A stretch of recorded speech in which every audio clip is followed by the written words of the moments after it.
सरकार आलं त्यामुळे आम्ही अधिक आनंदित आहोत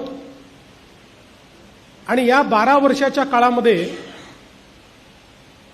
मोदीजींना 32 आंतरराष्ट्रीय सन्मान मिळाले, त्यातले 24 सन्मान हे विविध देशातले सर्वोच्च सन्मान आहे।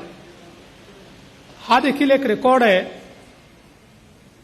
आणि आपण जर या देशांची डायव्हर्सिटी बघितली तर आपल्या लक्षात येईल की भारताच्या नेतृत्वावर किती विविध देशांचा विश्वास आज आपल्याला पाहायला मिळतोय आणि सातत्याने जागतिक अप्रूव्हल रेटिंग एजन्सीजनी मोदीजींचं रेटिंग 75% पर्यंत ठेवलेलं आहे आणि जगातले सगळ्यात पॉप्युलर लीडर म्हणून आज सगळ्या जागतिक रेटिंग एजन्सीज मोदीजींचं नाव घेतात। या 12 वर्षामध्ये सगळ्यात महत्त्वाचं काही घडलं असेल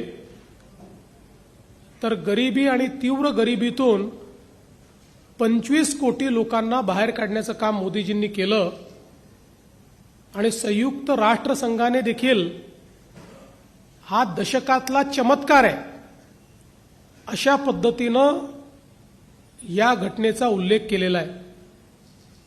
81 कोटी नागरिकांना अन्न सुरक्षा देण्याचं काम मोदीजींनी केलं। 11 कोटीपेक्षा जास्त आमच्या शेतकऱ्यांना सातत्याने किसान सन्मान योजनेच्या माध्यमातून 4 लाख कोटी रुपये 4.3 लाख कोटी रुपये हे देण्याचं काम त्यांनी केलं। किसान क्रेडिट कार्डच्या माध्यमातून 7.71 लाख कोटी रुपये म्हणजे जवळपास 8 लाख कोटी रुपये हे शेतकऱ्यांना मिळाले आणि शेतकऱ्यांच्या कर्जाची मर्यादा 3 लाखावरनं 5 लाखापर्यंत नेण्याचं काम या ठिकाणी झालं।